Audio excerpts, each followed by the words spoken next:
us about who Tom Mercer is. Well, Tom grew up in a ministry family. My dad was a pastor my whole life.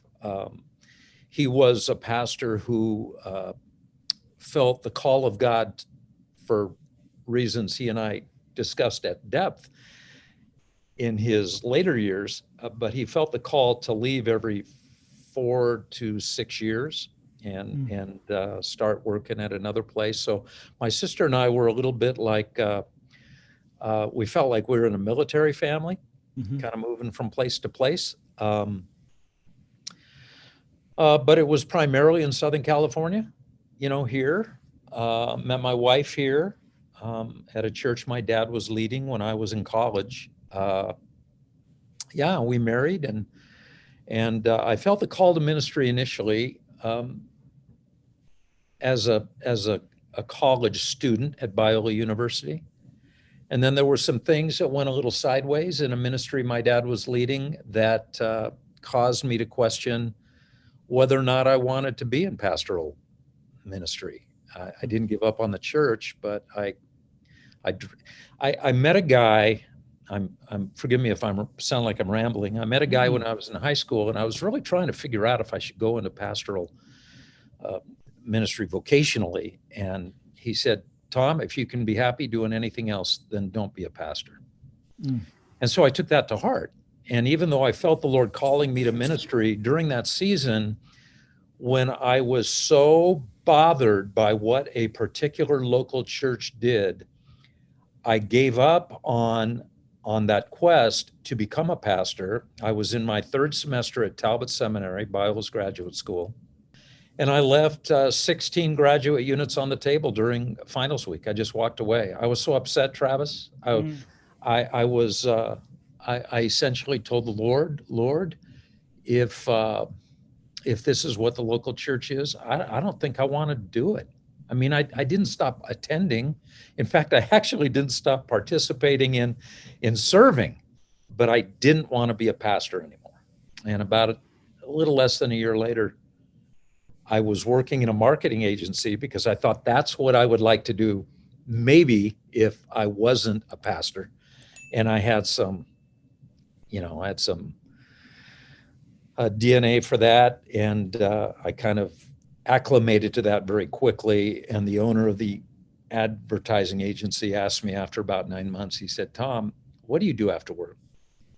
And I said, "Well, I go to the church where I attend, and I help out with the students there." And he said, "Do they pay you for that?" And I said, "No, they don't pay me for that." And he said, "Well, let's turn it around." I may cry when I tell you the story, Travis. Okay. It's one of those moments when the Lord, just kind of grabs you. And he said, "Well, if you work at the church," it's kind of a funny story too. "If you worked at the church and they paid you, would you come to the marketing agency after hours and work for nothing?" And I smiled and I said, "Probably not." And he was such a gracious man. He said, "Tom, what are you doing here?" And I got a little emotional, and I said, "That's a good question, Jim." And over the course of the next few months, I quit a promising career. In fact, that day it was kind of funny because that day Jim offered me at the age of 22 or 23, he offered me a 6-figure salary package after mentoring me for that year. He said, "Now we can rock and roll, but I have to ask you some questions first," because a Christian guy and a great mentor and friend. And so that's what kind of pushed me back into the pastoral pipeline.